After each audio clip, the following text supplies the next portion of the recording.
হেকায়াত এবং কারামাতের বিষয় ইসলামের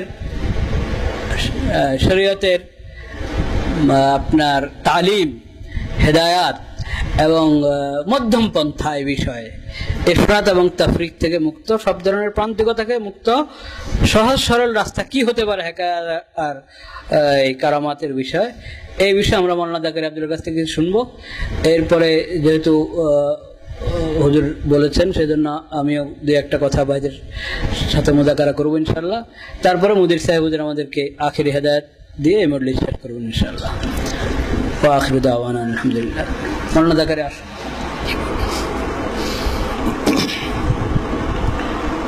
আলহামদুলিল্লাহি রাব্বিল আলামিন ওয়াস সালাতু ওয়াস সালামু আলা সাইয়্যিদিল মুরসালিন ওয়া আলা আলিহি ওয়া আসহাবিহি আজমাইন। أما بعد فأعوذ بالله من الشيطان الرجيم بسم الله الرحمن الرحيم يا أيها الذين آمنوا اتقوا الله وقولوا قولا سديدا الحمد لله আল্লাহ রাব্বুল আলামিনের মেহেরবানি যে তিনি আমাদেরকে কিছু ভাইকে এখানে একত্র হওয়ার তৌফিক দান করেছেন, আমাদের মুরব্বীদের অধীনে এবং তাদের নিকট থেকে কিছু দিক নির্দেশনা গ্রহণ করার জন্য আমাদেরকে এখানে একত্র করেছেন। আলহামদুলিল্লাহ। উস্তাদ মুহতারাম আদেশ করেছেন এই বিষয়ে কিছু বলার জন্য, তো এখন সময়ও খুব বেশি নেই, সংক্ষেপে দু একটি কথা আরজ করার ইচ্ছা রাখি। উস্তাদ মুহতারাম একটি শব্দ ব্যবহার করেছেন, ইসলামের নাদান দোস্ত। ইসলামের দুশ্মন এবং ইসলামের নাদান দোস্ত, এই দুই শ্রেণীর মাঝে পার্থক্য করা উচিত। ইসলামের নাদান দোস্ত, এদের বড় সমস্যা হলো যে তাফাক্কুহের অভাব। যে বিষয়ে তিনি কথা বলছেন ওই বিষয়ে জ্ঞান এবং প্রজ্ঞার অভাব, এটা হলো নাদান দোস্তের বড় বড় অসুবিধা, বড় সমস্যা। তো এখন যে বিষয়গুলো ঘটছে, আমরা যে বিষয়গুলো দেখছি এবং যে সমস্যাগুলোর কারণে সাধারণ মানুষ পেরেশান হচ্ছেন, এই সমস্যাগুলোর পিছনে একটা বড় কারণ হলো এই ধরনের মানুষের কিছু অজ্ঞতা, প্রজ্ঞাহীনতা, এগুলোই আসলে বড় সমস্যা। এগুলোর কারণে তারা এমন সব কথা বলছেন যে কথাগুলো আসলে বাস্তবসম্মত না। এমন অনেক সিদ্ধান্ত উপনীত হচ্ছেন যে সিদ্ধান্তগুলো বাস্তবসম্মত না।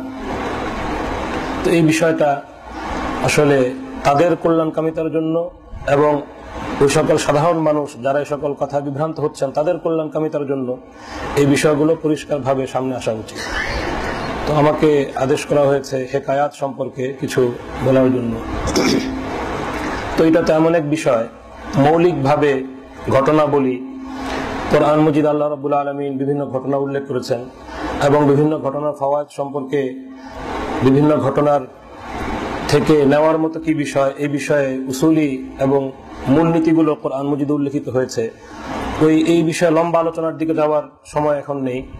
শুধু একটি কথা যেটা বলতে চাই সেটা হলো এই ধরনের ঘটনাগুলোকে বোঝা দরকার। কাশফের ঘটনা, কারামাতের ঘটনা, রুইয়া এবং স্বপ্নের ঘটনা, এই ঘটনাগুলোকে সঠিকভাবে বোঝা উচিত। যদি সঠিকভাবে বোঝা না হয় তাহলে বিভিন্ন রকমের সমস্যার সৃষ্টি হয়। সঠিকভাবে বোঝা উচিত, এটা সবার জন্য।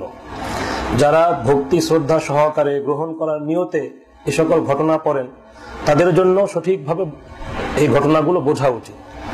আর যারা পর্যালোচনার জন্য, পরীক্ষা নিরীক্ষার জন্য এই সকল ঘটনা, এই সকল বইপত্র পড়েন, তাদেরও এই সকল ঘটনা সঠিকভাবে বোঝা উচিত।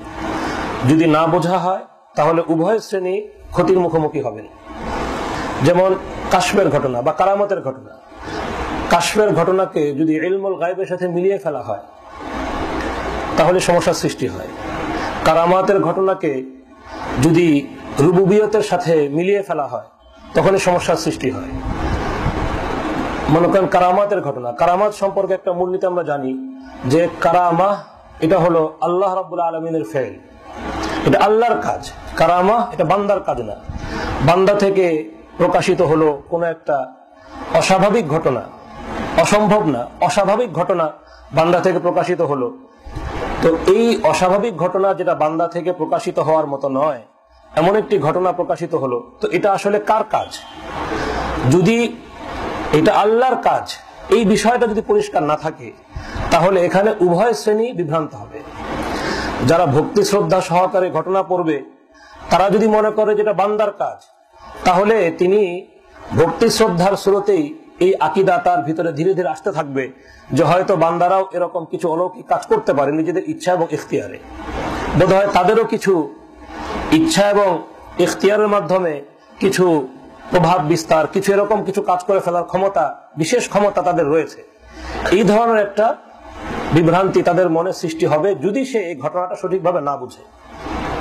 আর অপরদিকে যারা আপত্তির মানসিকতা নিয়ে পড়েন, অভিযোগের মানসিকতা নিয়ে পড়েন, বা দোষ অন্বেষণের ইচ্ছা নিয়ে পড়েন, তারাও যদি বিষয়টা সঠিকভাবে না বুঝেন যে এটা আল্লাহর ফেল, আল্লাহর কাজ, এই কথাটা যদি তার জেহেনে না থাকে, না বুঝেন, তখন উনি এই আপত্তি উত্থাপন করেন যে যিনি এই ঘটনা এই কিতাবে এনেছেন, তিনি এই আকীদা পোষণ করেন যে অমুক ব্যক্তি এরকম অলৌকিক ক্ষমতার অধিকারী। কেন এই ফলাফলটা কেন বের হয়ে আসলো? যদি কারামাহ সম্পর্কে যিনি এই আপত্তি করলেন, তিনি যদি তার কাছে যদি এই বিষয়টা পরিষ্কার থাকতো যে কারামাহ এটা আল্লাহর কাজ, এটা বান্দার কাজ না, তো যিনি এই কিতাবে এই বিষয়টা উল্লেখ করেছেন তিনি তো একজন আলিম, তার কাছে কারামা বিষয়টা পরিষ্কার থাকতে পারে। অন্তত এতটুকু সম্ভাবনা। আমার যেহেতু ভক্তি শ্রদ্ধা নেই, এই জন্য আমি হয়তো পুরো ইয়াকিনান এ কথাটা বলবো না যে তিনি জানেন, কিন্তু অন্তত যেহেতু আমার বিষয়টা জানা আছে যে কারামা এটা আল্লাহর কাজ, সুতরাং আরেকজন মানুষেরও তো এই বিষয়টা জানা থাকতে পারে। যদি জানা থাকতে পারে, এতটুকু জ্ঞানও যদি থাকে, তবু আমি কিভাবে বলি এবং কিভাবে কিতাবে লিখে দেই এবং কিভাবে প্রচার করি যে তিনি এই বিশ্বাস পোষণ করেন যে ওলি বুজুর্গ তাদের অলৌকিক কোনো ক্ষমতা আছে? কারণ আমি যদি জানি এই বিষয়টা যদি আমার কাছে পরিষ্কার থাকে, তাহলে আমি লিখব না। হয়তো বলতে পারি দুই এক মজলিসে আমানতের খেয়ানত করে হয়তো মানুষকে বিভ্রান্ত করতে পারি, কিন্তু আমি এটা কিতাবে লিখে দিব না এবং এই কিতাবটা মানুষের মধ্যে প্রচার করব না।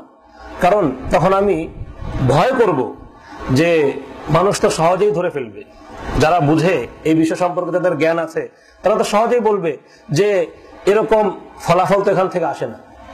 কারণ যিনি কারামতের ঘটনাগুলো উল্লেখ করেছেন তিনি জানেন যে কারামত এটা আল্লাহর কাজ, কারামত বান্দার কাজ না। তো আল্লাহর কাজ জেনেই, বান্দার কাজ নয় এই কথাটা জেনেই তিনি তার কিতাবে এই ঘটনাটা উল্লেখ করেছেন। সুতরাং তিনি আকীদা পোষণ করেন না যে এই ঘটনাটা তার পক্ষ থেকে প্রকাশিত হলো। তিনি আকীদা পোষণ করেন যে এই ঘটনা আল্লাহর পক্ষ থেকে প্রকাশিত হয়েছে, বাকি আল্লাহ পাক এই ব্যক্তির সম্মানের জন্য বিষয়টাকে তার সঙ্গে সংশ্লিষ্ট করেছেন।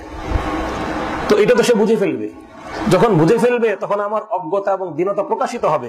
এই ভয়েই তিনি অন্তত ছাপার অক্ষরে এই কিতাব এই কথাগুলো লেখা থেকে বিরত থাকবে। তো এ থেকে বোঝা যায় অন্তত এতটুকু সুধারণা আমরা একজন মুসলিম ভাইয়ের প্রতি পোষণ করি। এ থেকে বোঝা যায় যে তাদের নিকটে কারামতের বিষয়টা পরিষ্কার না। কারামতের বিষয়টা তাদের নিকটে যদি পরিষ্কার থাকতো, তাহলে তারা এরকম ইলজাম বা এরকম এই সিদ্ধান্ত উপনীত হতেন না যে তিনি ওই বুজুর্গকে অলৌকিক কোন ক্ষমতার অধিকারী মনে করেন। কাশফ এবং ইলমুল গায়ব, কাশফের বিষয়টা ইলমুল গায়ব না। ইলমুল গায়ব তো ইলমুল গায়ব এটা তো আল্লাহ রাব্বুল আলামিনের সিফাত। মূলত আলিমুল গায়ব তো আল্লাহ রাব্বুল আলামিন, এটা তো কোনো মাখলুকের সিফাত না। আল্লাহ রাব্বুল আলামিন ওহীর মাধ্যমে আম্বিয়া কিরামকে যা জানিয়েছেন তারা তা জেনেছেন। কাশফ এটা তো হলো বান্দার সিফাত, এটা হলো বান্দার সিফাত। আল্লাহ পাক কারো অন্তরে কোনো কথা ঢেলে দেন, আল্লাহ পাকের পক্ষ থেকে কারো অন্তরে কোনো একটা বিষয় আসে। তো এটা তো বিভিন্ন ভাবে আসতে পারে। যদি ভালো দিনদার মানুষ হন, সাদিক হন, তার কথা এবং কাজে তিনি যদি সত্যবাদী হন, তাহলে কিছু বিষয় আল্লাহ রাব্বুল আলামিনের পক্ষ থেকে তার অন্তরে আসতে পারে। তো তার অন্তরে আসে, এটা তো কোনো কতই বিষয় না, কোনো নিশ্চিত কোনো বিষয় না।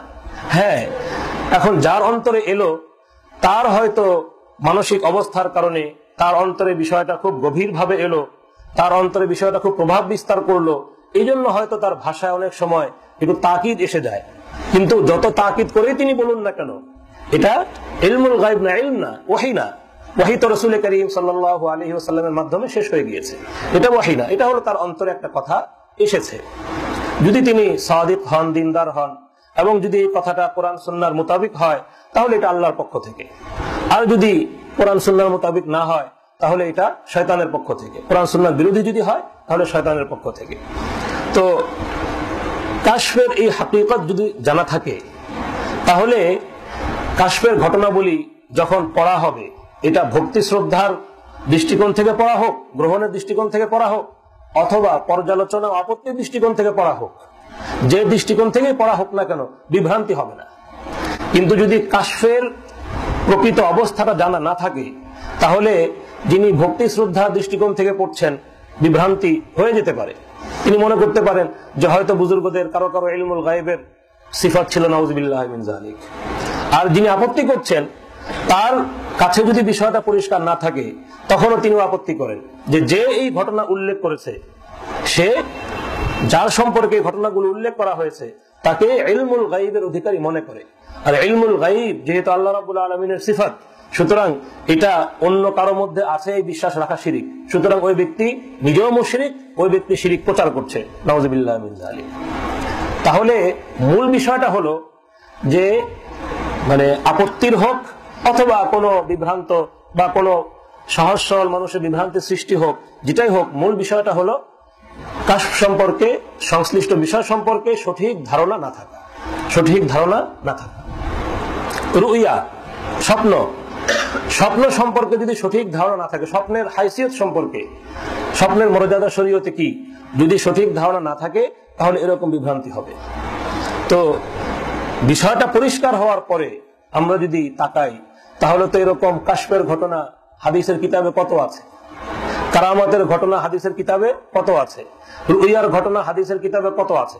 এত আশ্চর্য আশ্চর্য ঘটনা হাদিসের কিতাবে আছে যে মানে ওগুলো তো আরো অনেক আশ্চর্য।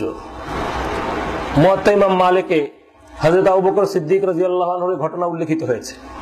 আবু বকর সিদ্দিক রাদিয়াল্লাহু আনহু উম্মুল মুমিনিন আয়েশা সিদ্দিক রাদিয়াল্লাহু আনহাকে একটি বাগান দিয়েছিলেন, কিন্তু পরে আবার তার মনে হলো যে আমি এটা ফিরিয়ে নেই, যেহেতু আরো ওয়ারিস রয়েছে। তো তিনি বললেন যে আম্মা, তুমি এটা আমাকে দিয়ে দাও, তোমাকে দিয়েছিলাম, এটা আমাকে ফেরত দাও, কারণ তারা তো মানে তোমার কাছ থেকে নিয়ে আমি এখন যে যে ছেলে এবং মেয়েকে দিচ্ছি, তারা তো তোমারই দুই ভাই এবং দুই বোন, তোমারই দুই ভাই এবং দুই বোন। আম্মাজান বললেন, দুই ভাই তো বুঝলাম, বোন তো মাত্র একজন, আসমা রাদিয়াল্লাহু আনহা, দুই বোন বলছেন কেন, আমার বোন তো একজন। আবু বকর সিদ্দিক রাদিয়াল্লাহু আনহু বললেন যে আমি মনে করি বিনতু খারিজার গর্ভে যে সন্তানটি আছে সে মেয়ে। বিনতু খারিজা তখন গর্ভবতী ছিলেন, সে মেয়ে, এই জন্য বলছি দুই বোন। এখন আপনি বলুন, আবু বকর সিদ্দিক রাদিয়াল্লাহু আনহু যে ওই সময় যখন মানে কোন পরীক্ষা নিরীক্ষার মাধ্যমে ছেলে না মেয়ে জানার কোনো সুযোগ ছিল না, ওই সময় তিনি বলছেন যে আমার স্ত্রীর গর্ভে যে সন্তানটি আছে সে হলো মেয়ে, এবং এই জন্য তিনি খুব জজমের সাথে খুব সুন্দরভাবে বলছেন যে আমি তো তোমার দুই ভাই এবং দুই বোনের জন্য নিচ্ছি। কথাটা লক্ষ্য করার মতো, মানে তার কতটুকু প্রত্যয় এই কথার বিষয়ে যে আমি তো তোমার দুই বোনের জন্য নিচ্ছি, স্বাভাবিক একটা জ্ঞান। তো এখন আপনি বলুন যে কোরআন মজিদে যে আল্লাহ রাব্বুল আলামিন ইরশাদ করেছেন যে আল্লাহ পাকের নিকটেই মাফাতিহুল গায়ব এবং ওয়ায়ালামু মা ফিল আরহাম, বিশেষভাবে মাফাতিহুল গায়বের যে দিকগুলো এই আয়াতে উল্লেখিত হয়েছে, এর মধ্যে একটি হলো ওয়ায়ালামু মা ফিল আরহাম। এখন যেভাবে আমাদের এই বন্ধুরা, আল্লাহ পাক তাদেরকে হেদায়েত দান করুন, যেভাবে এই বন্ধুরা এই বিষয়গুলো বিভিন্ন ঘটনাবলীকে উপস্থাপন করেন, যদি সেভাবে উপস্থাপন করা হয় তাহলে কি বলতে হবে যে আবু বকর সিদ্দিক রাদিয়াল্লাহু আনহু কি কোরআন মাজিদের এই আয়াতকে অস্বীকার করলেন? নাউযুবিল্লাহি মিন যালিক। আবু বকর সিদ্দিক রাদিয়াল্লাহু আনহু কি কোরআন মাজিদের এই আয়াতকে অস্বীকার করলেন? আচ্ছা, ওটা রাখেন, ওটা না আমরা উপরে রাখলাম। ইমাম মালিক রহমতুল্লাহ আলাইহি তার মুয়াত্তা গ্রন্থে যে ঘটনাটা উল্লেখ করেছেন, ইমাম মালিক রহমতুল্লাহ আলাইহি কি কোরআন মাজিদের এই আয়াতকে অস্বীকার করেছেন? ইয়ালামু মা ফিল আরহাম। ইমাম মালিক রহমতুল্লাহ আলাইহি কি মুশরিক ছিলেন? নাউযুবিল্লাহি মিন যালিক। ইমাম মালিক রহমতুল্লাহ আলাইহি কি তার মুয়াত্তা কিতাবের মাধ্যমে শিরক প্রচার করেছেন? নাউযুবিল্লাহি মিন যালিক। আল্লাহ পাক হেফাজত করেন। ইমাম বুখারী রহমতুল্লাহ আলাইহি সহিহ বুখারীতে খুব পরিষ্কার ঘটনা, হযরত জাবির ইবনে আব্দুল্লাহ রাদিয়াল্লাহু আনহু বর্ণনা করছেন যে আমার আব্বা যুদ্ধে শামিল হয়েছেন। যুদ্ধের আগের একদিন এক রাতে তিনি আমাকে বলছেন যে আমি তো আগামীকাল শহীদ হয়ে যাব, আমার ধারণা আমি আগামীকাল শহীদ হয়ে যাব এবং শহীদ হব আল্লাহ রসুল সাল্লাল্লাহু আলাইহি ওয়াসাল্লামের ওই সকল সাহাবীর সাথে যারা প্রথমে শহীদ হবেন। তো তোমাকে আমি ওসিয়ত করছি, আল্লাহ রসুলের পরে তুমি আমার কাছে সবচেয়ে প্রিয় পাত্র, তোমাকে ওসিয়ত করছি তুমি আমার ঋণগুলো পরিশোধ করো এবং তোমার বোনদের সাথে ভালো ব্যবহার করো। পরের দিন জাবির ইবনে আব্দুল্লাহ রাদিয়াল্লাহু আনহুর আব্বা ঠিক ওভাবেই শহীদ হলেন এবং আল্লাহ রসুল সাল্লাল্লাহু আলাইহি ওয়াসাল্লামের সাহাবায়ে কেরামের মধ্যে যারা প্রথমে শহীদ হয়েছেন তাদের মধ্যে শহীদ হলেন। এখন বলেন যে ইমাম বুখারী রাহমাতুল্লাহ আলাইহি এই হাদিস উল্লেখ করার মাধ্যমে তিনি কি কোরআন মাজিদের আয়াতকে অস্বীকার করেছেন? ওয়া আলামু যে আগামীকাল কি হবে এবং কে কোথায় মারা যাবে, কে কোন জমিনে মারা যাবে, এটা আল্লাহ পাক জানেন। কোরআন মাজিদের এই আয়াতকে কি ইমাম বুখারী অস্বীকার করেছেন? ইমাম বুখারী কি মুশরিক হয়ে গিয়েছেন? ইমাম বুখারী কি শিরক প্রচার করেছেন? এটা তো হলো ইমাম বুখারী থেকে। ইমাম বুখারীর আগে তার ওস্তাদ যিনি হাদিস নকল করেছেন, তার ওস্তাদের ওস্তাদ যিনি হাদিস বর্ণনা করেছেন, শেষে হযরত জাবির ইবনে আব্দুল্লাহ রাদিয়াল্লাহু আনহু, যেহেতু সনদ সহিহ, জাবির ইবনে আব্দুল্লাহ রাদিয়াল্লাহু আনহু যিনি ঘটনা বর্ণনা করছেন তাদের সবার উপরেই কি অভিযুক্ত যায় না? যদি এইভাবে অভিযুক্ত করা হয়, নাউযুবিল্লাহি মিন যালিক, এই জুলুম সবাইকে স্পর্শ করে না? এগুলো তো হলো কিছু সহজ সহজ ঘটনা। রুইয়ার এক ঘটনা ইমাম তাবরানী রহমতুল্লাহ আলাইহি আল মুজামুল কবিরে উল্লেখ করেছেন। হযরত জি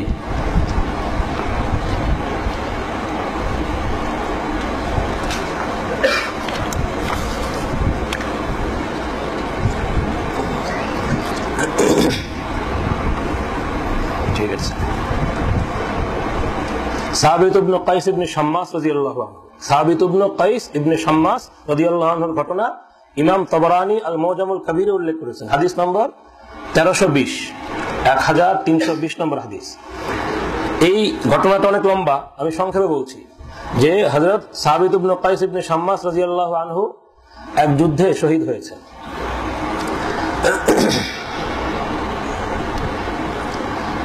এবং ওই যুদ্ধের সেনাপতি ছিলেন হযরত খালিদ ইবনুল ওয়ালিদ রাদিয়াল্লাহু আনহু। তিনি শহীদ হয়ে গিয়েছেন। তার পরনে যে বর্ম ছিল, কোন এক সিপাহী সেই বর্মটা লুকিয়ে রেখেছে, নিয়ে গিয়েছে এবং লুকিয়ে রেখেছে। ওই সেনাবাহিনীর একজন সৈনিক রাত্রে স্বপ্ন দেখছেন যে হযরত সাবিত ইবনে কাইস ইবনে শাম্মাস রাদিয়াল্লাহু আনহু এসেছেন এবং বলছেন যে একজন মুসলিম আমার বর্মটা চুরি করে নিয়ে গিয়েছে এবং সে অমুক জায়গায় একটা পাত্র দ্বারা বর্মটাকে ঢেকে রেখেছে এবং এর উপরে একটা হাওদা দিয়ে দিয়েছে। তুমি খালিদ ইবনুল ওয়ালিদকে জানাও যে আমার বর্মটা চুরি হয়েছে, এটা অমুক জায়গায় আছে, তিনি যেন তা উদ্ধার করেন। এবং খলিফাতুল মুসলিমিনের কাছে যখন তোমরা পৌঁছবে মদিনায়, তখন এই সংবাদ পৌঁছাও যে আমার এই এই ওসিয়ত, এগুলো যেন তিনি পূরণ করেন। এই সংবাদ যখন খালিদ ইবনুল ওয়ালিদ রাদিয়াল্লাহু আনহুর নিকটে পৌঁছানো হলো, তিনি ওই বর্ম ওই জায়গা থেকে বের করলেন এবং যখন এই কথা হযরত আবু বকর সিদ্দিক রাদিয়াল্লাহু আনহুর নিকটে পৌঁছলো, আবু বকর সিদ্দিক রাদিয়াল্লাহু আনহু তার ওসিয়ত মোতাবেক আমল করলেন। এবার আপনি বলুন যে সাবিত ইবনে কাইস ইবনে শাম্মাস রাদিয়াল্লাহু আনহু তিনি কি শাহাদাত বরণের পরে আবার দুনিয়ায় চলে এসেছেন, দুনিয়ায় ফিরে এসেছেন? দুনিয়ায় ফিরে এসে যে ব্যক্তিটি ঘুমন্ত ছিল তার কাছে গিয়ে কানে কানে বলে দিয়েছেন যে আমার নিকট থেকে একজন মুসলিম বর্মটা চুরি করে নিয়ে গিয়েছে আর সেটা অমুক জায়গায় লুকিয়ে আছে, হাওদার নিচে আছে, আর আমার এই ওসিয়তগুলো তুমি খলিফার নিকটে পৌঁছাও, তিনি যেন এই ওসিয়তগুলো পালন করেন। যদি এটা হয়, অর্থ সুরতটা যদি এটা হয় যে সাবিত ইবনে কাইস ইবনে শাম্মাস রাদিয়াল্লাহু আনহু মৃত্যুর পর আবার দুনিয়ায় ফিরে এসেছেন, ফিরে এসে ওই ব্যক্তিকে বলে গেছেন এবং বলে যাওয়ার কারণে এরপরে কাজগুলো বাস্তবায়িত হয়েছে, যদি ঘটনা এই হয়, তাহলে কি দাঁড়ায়? যে মৃত্যুর পরও মানুষ দুনিয়ায় ফিরে আসতে পারে, অথচ কোরআন মজিদে মৃত্যুর পর দুনিয়ায় মানুষ ফিরে আসবে না। আমাদের ওই বন্ধুদের পদ্ধতি অনুসারে যদি বলতে হয়, ইমাম তাবরানী রহমতুল্লাহ আলাইহি তিনি এই ঘটনা উল্লেখ করার মাধ্যমে কি এই আকীদা পোষণ করছেন যে মৃত্যুর পরও মানুষ ফিরে আসে দুনিয়ায়, এবং তিনি এই হাদিস বা এই ওয়াকিয়া, এই ঘটনা উল্লেখ করার কারণে ইমাম তাবরানী এই আকীদা পোষণ করছেন যে মানে এই আকীদার কারণে তিনি মুশরিক হয়ে গিয়েছেন, নাউজুবিল্লাহ। এবং ইমাম তাবরানী রহমতুল্লাহ আলাইহি এই ঘটনা তার কিতাবে উল্লেখ করার কারণে এই 1000 বছর যাবত তিনি শিরিক প্রচার করে গেছেন, নাউজুবিল্লাহ। তাহলে বিষয়টা কি? রুইয়ার এই বিষয়টা কি? রুইয়া সম্পর্কিত যদি আমরা শরীয়তের যে উসুল এবং কওয়াইদ, শরীয়তের যে শিক্ষা এবং নির্দেশনা, মূলনীতি, এটা যদি আমাদের জানা নাও থাকে, তবুও তো একটা কমন সেন্স থেকে আমরা বুঝতে পারি যে রুইয়া জিনিসটা কি। আপনার মেয়ে সকালবেলা এসে বলছে, আব্বু আমি তো তোমাকে স্বপ্ন দেখলাম, স্বপ্নে তুমি আমার জন্য বই এনেছো, খাতা এনেছো, কত কিছু এনেছো, আমি তো খুব খুশি। বলেন তো রাত্রেবেলাকে আপনি আপনার মেয়ের জন্য বই খাতা এনে তাকে দিয়ে এসেছিলেন? এইটা আপনার নিজেরও খবর নাই। আপনার মেয়ে এসে আপনার সম্পর্কে সে যে স্বপ্ন দেখেছে, আপনার মেয়ে এসে আপনাকে ওই স্বপ্ন জানাচ্ছে যে বাবা আমি স্বপ্ন দেখলাম, এটা কিন্তু আপনি নিজেও জানেন না। তো আপনার মেয়ে আপনাকে স্বপ্নে দেখার অর্থ এই নয় যে আপনি রাত্রিবেলায় মেয়ের কাছে গিয়েছিলেন এবং মেয়েকে বলে রাত্রেবেলায় গিয়ে মেয়ের কাছে বই খাতা এগুলো তাকে হাদিয়া দিয়ে এসেছিলেন, এই অর্থ নয়। এটা তো একটা স্বপ্ন, এটা মস্তিষ্কের বিষয়। এবং আরো গোড়ায় গেলে কোরআন এবং সুন্নাহ যা আছে, রাসূল করিম সাল্লাল্লাহু আলাইহি ওয়াসাল্লাম স্বপ্নের যে মূলনীতি হাদিস শরীফে উল্লেখ করেছেন, ওখানে বিষয়টা পরিষ্কার। এক সাহাবী এসে রাসূল করিম সাল্লাল্লাহু আলাইহি ওয়াসাল্লামকে বললেন, ইয়া রাসূলুল্লাহ আমি তো খুব ভয় পেয়ে গেছি। কি হলো? আমি রাতে স্বপ্ন দেখলাম আমার মাথা কেটে ফেলা হয়েছে, হায় হায় এখন কি হবে? আল্লাহ রাসূল সাল্লাল্লাহু আলাইহি ওয়াসাল্লাম হাসলেন, হেসে বললেন যে এটা হলো শয়তানের পক্ষ থেকে, শয়তান চায় তোমাদেরকে পেরেশান করতে, এই জন্য তোমাকে এরকম ভয়ের স্বপ্ন দেখালো আর তুমি স্বপ্ন দেখে পেরেশান হয়ে গেলে। তো আসলেই কি শয়তান দেখিয়েছে, কিন্তু শয়তানকে সেটা আসলেই তার মাথাটা কেটে দিয়েছিল? যাই হোক, স্বপ্ন আল্লাহর পক্ষ থেকেও হয়, স্বপ্ন শয়তানের পক্ষ থেকেও হয়, আবার স্বপ্ন হাদিসুন নফস হয়। মানুষ যা দিনে চিন্তা করে রাত্রে তা দেখে, অনেক সময় এরকমও হয়। রাসূল করিম সাল্লাল্লাহু আলাইহি ওয়াসাল্লামের হাদিস শরীফে স্বপ্নের বিষয়ে অনেক মূলনীতি আছে। তো যার সম্পর্কে স্বপ্ন দেখা হয় তার খবরও থাকে না যে তার সম্পর্কে এই বিষয়গুলো দেখা হচ্ছে। তো যে সাহাবী হযরত সাবিত ইবনে কাইস ইবনে শাম্মাস রাদিয়াল্লাহু আনহুকে স্বপ্ন দেখলেন, তিনি কি এর অর্থ কি এই যে তিনি এসেছিলেন? সাবিত ইবনে কাইস ইবনে শাম্মাস রাদিয়াল্লাহু আনহু তো শাহাদাতের পরে যেখানে থাকা সেখানে আছেন, এটা তো আল্লাহ দেখিয়েছেন। আল্লাহর পক্ষ থেকে এই হাকিকত, এই বাস্তবতা পরিষ্কার করে দেওয়া হয়েছে। আল্লাহ রাব্বুল আলামিন স্বপ্নে সাবিত ইবনে, হয়তো এই সূরতটাই সাবিত ইবনে কাইস ইবনে শাম্মাস রাদিয়াল্লাহু আনহু সূরত স্বপ্নে তাকে দেখিয়েছেন, এটা আল্লাহর কাজ। এখানে তো সাবিত ইবনে কাইস ইবনে শাম্মাস রাদিয়াল্লাহু আনহুর সাথে কোনো সম্পর্ক নাই, তিনি হয়তো জানেনও না, তিনি শাহাদাতের পরে যে জগতে আছেন সেখানেই তিনি আছেন, তার কোনো খবর নাই। হ্যাঁ, একটা বিষয় এখানে আছে, সেটা হলো যে আল্লাহ রাব্বুল আলামিন ওই সাহাবীর বা ওই মুজাহিদের মর্যাদা বুলন্দ করেছে, তার সূরত আল্লাহ রাব্বুল আলামিন এই মুসলমানের স্বপ্নে দেখিয়ে দিয়েছেন, তার সাথে বিষয়টাকে সংশ্লিষ্ট করেছেন। পুরোটাই আল্লাহ রাব্বুল আলামিনের কাজ। সুতরাং যিনি রুইয়া স্বপ্নের বিষয়টা বোঝেন, স্বপ্নের ঘটনাবলীর হাকিকত যার জানা আছে, তার কাছে পরিষ্কার যে এখানে শিরকের কোনো বিষয় নেই। এখানে স্বপ্নে যাকে দেখা হলো তিনি আসছেন, তিনি করছেন, এই সকল বিষয় এখানে নেই। দারুন দেওবন্দের যে স্বপ্ন লাঠির দাগ পাওয়া গেল, এটা তো খুব খুব প্রচার করা হয়, এবং ওই ভিডিওর মধ্যেও আমি দেখেছি যে ওনারা এই কথাটা বলছেন যে আপনারা এই আকীদা পোষণ করেন, হায়াতুন নবী মানে হলো আল্লাহ রাসূল সাল্লাল্লাহু আলাইহি ওয়াসাল্লাম মৃত্যুর পরও দুনিয়ায় বিচরণ করেন, নাউযুবিল্লাহি মিন যালিক। এখানে একটা কথা, আমি এই বন্ধে যখন বাসায় গেলাম তো আমার কোন আত্মীয় দেখালেন আমাকে, আমি দেখলাম ওখানে একটা কথা মনে হয় বলা দরকার ছিল পরিষ্কার ভাবে।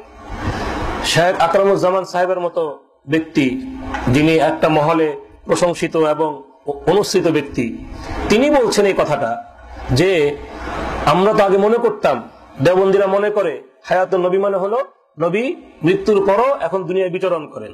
এখন দেখছি আমাদের কিছু ভাই এমন কথা বলছেন যেগুলো আমাদের সাথে মিলে। আমরা যেটা আগে মনে করতাম বিষয়টা এরকম না। প্রশ্ন হলো, আপনি মনে করতেন কেন?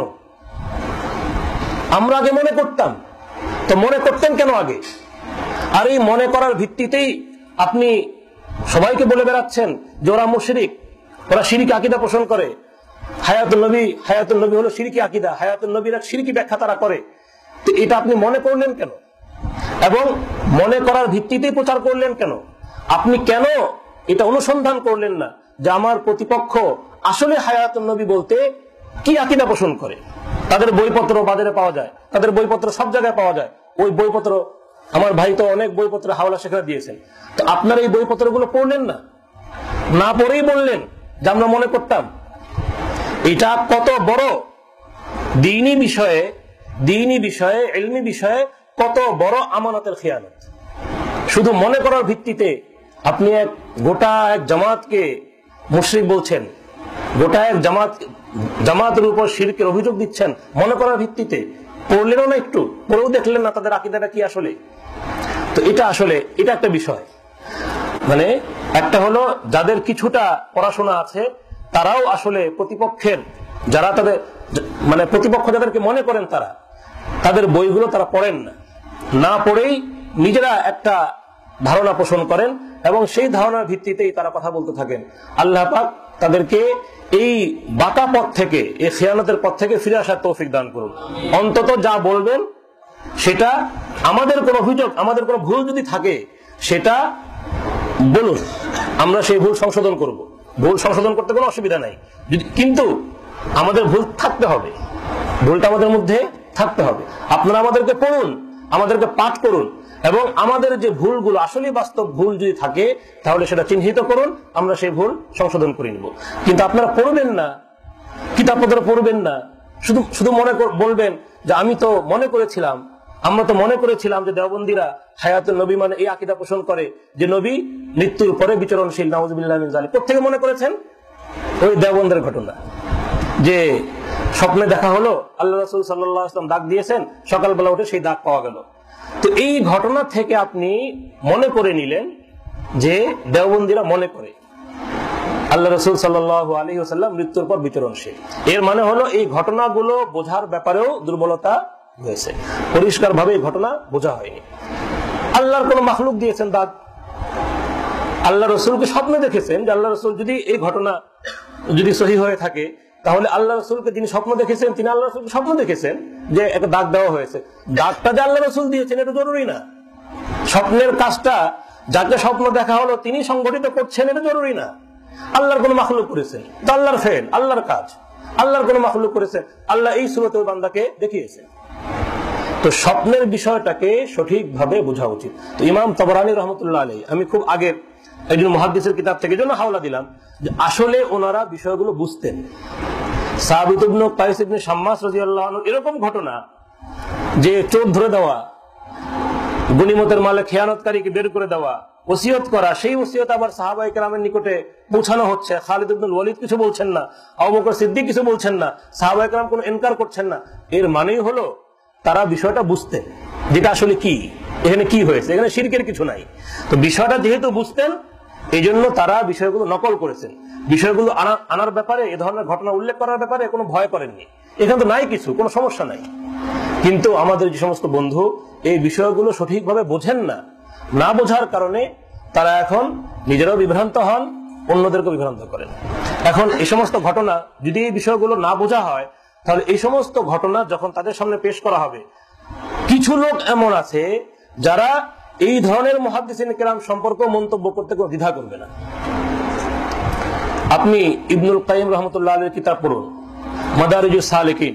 মাদারিজুস সালিকিনে ফেরাসা অধ্যায়ে ইবনে তাইমিয়া রাহমাতুল্লাহ আলাইহি সম্পর্কে তিনি যা যা নকল করেছেন এগুলো যদি তাদের সামনে পেশ করেন তাহলে তো, আমি শুনেছি একজনের নাকি এটা পরিভাষায় আছে, অমুককে তালাক, তারা তো বলবে ইবনুল কাইয়িমকে তালাক, ইবনে তাইমিয়াকে তালাক, নাউযুবিল্লাহি মিন যালিক। তো এটা কি আসলে? এটা হলো মানে এটা কি কত বড় মর্মান্তিক একটা বিষয়, যে ব্যক্তি এ ধরনের অবস্থানে আছেন তার জন্য বিষয়টা কত মর্মান্তিক, এবং তাকে যারা অনুসরণ করেন তাদের জন্য বিষয়টা কত ভয়াবহ। তাহলে তো আপনি সালাফ পাবেন না। সালাফের ভালো ভালো মনীষী বুজুর্গ যারা, তাদের সবার ব্যাপারে আপনাকে বলতে হবে যে উনিও তালাক, উনিও তালাক, উনিও তালাক, নাউযুবিল্লাহি মিন যালিক। তো আমি কথা অনেক লম্বা হয়ে গেল, যে আমি যে বিষয়টা বলতে চাচ্ছি সেটা হলো যে এই ঘটনাগুলোকেও বোঝা উচিত। আমাদের সাধারণভাবে একটা প্রবণতা আছে, আমরা মনে করি ঘটনা সহজ, আমরা মনে করি, আম মানুষ এটা মনে করে, অনেক মানুষ মনে করে যে ঘটনা সহজ। এই জন্য আপনার ঘটনা বলতে, আলোচনা করতে বা ঘটনা শুনতে তারা এটা বোঝা দরকার এরকম কোনো প্রয়োজন বোধ করে না। আসলে ঘটনা সহজ না, ঘটনা কিন্তু কঠিন। শাব্দিক তরজমা এটা তো যে কেউ বুঝতে পারে, কিন্তু আসলে সহজ এবং কঠিন মানে কি? যে ঘটনা থেকে কোন রকমের ভুল ধারণা সৃষ্টি হয় না, যে কথা থেকে কোনো ভুল ধারণা সৃষ্টি হয় না, সোজা সোজা কথা, এগুলো সহজ। কিন্তু যেখান থেকে ভুল ধারণা সৃষ্টি হওয়ার সম্ভাবনা আছে ওগুলো তো সহজ না, ওগুলো কঠিন। ওগুলো ব্যাখ্যা করে বুঝিয়ে দেওয়া দরকার, এবং এগুলো আলেমদের নিকট থেকে বোঝা দরকার। যদি বোঝা না হয় তাহলে এরকমের গলত ফাহামি এবং বিভ্রান্তি ছড়িয়ে পড়বে। তো এটা একটা গুরুত্বপূর্ণ করণীয় যে এই বিষয়গুলো সম্পর্কে যেন আমাদের মাঝে সঠিক তাফাক্কুহ অর্জিত হয়, সঠিক তাফাক্কুহ অর্জিত হয়। তাফাক্কুহ যদি অর্জিত না হয় তাহলে আসলেও আমরা এই ময়দানে কাজ করতে পারবো না। এই ময়দানে কাজ করতে গিয়ে ইসলার পরিবর্তে ইফসাদ করব। আমাদের যে ভাইদের মেসালগুলো এখন কিছু কিছু মেসাল আসছে সামনে, তারাও তো আসলে, আমি মুসলমান হিসেবে তাদের প্রতি সুধারণা পোষণ করি যে তারা ইসলাহের নিয়তে কাজগুলো করছেন, কিন্তু প্রজ্ঞা না থাকার কারণে, বিষয়গুলোর সম্পর্কে সঠিক জ্ঞান এবং ধারণা না থাকার কারণে ইসলাহ করতে গিয়ে ইফসাদ হচ্ছে। তো এই জন্য এখান থেকে শিক্ষা গ্রহণ করা দরকার। আমরাও যদি দাওয়াতি কাজ করতে চাই, ইন্টারনেটটা একদিক থেকে অনেক ভালো, অনেক সম্ভাবনার একটা জগৎ, আরেক দিক থেকে অনেক ভয়াবহ জগৎ। কারণ আপনি জুমার খুতবায়, জুমাতে বা একজনের সঙ্গে যখন কথা বলছেন, যদি ভুল হয়ে যায় ওই 200, 400, 2000, 4000 মানুষের মধ্যে সীমাবদ্ধ, এবং এটা হয়তো আপনি পরের জুমা ইসলাহ করতে পারবেন। কিন্তু যদি নেটে আপনার একটা ভুল এসে যায়, একটা ভুল কথা এসে যায়, একটা গলত কথা এসে যায়, তাহলে সম্ভবত এটা ইসলাহ করা খুব কঠিন। এবং এটা শুধু 200, 400, 2000, 4000 মানুষের মধ্যে এই ভুলটা সীমাবদ্ধ থাকবে না, বরং এটা ছড়িয়ে পড়বে। এই জন্য নেটে কাজ করা এটা অনেক সম্ভাবনার, অনেক এই আশাপ্রদ একটা বিষয়, যেরকম ঠিক তেমনি ভাবে এটা অনেক বড় জিম্মাদারির বিষয়। তো দুই একটা কথা আরজ করলাম। আল্লাহ রাব্বুল আলামিন আমাদেরকে বিষয়গুলো বোঝার এবং সঠিকভাবে আমল করার তৌফিক দান করুন। ওয়া আখিরু দাওয়ানা আলহামদুলিল্লাহি রাব্বিল আলামিন।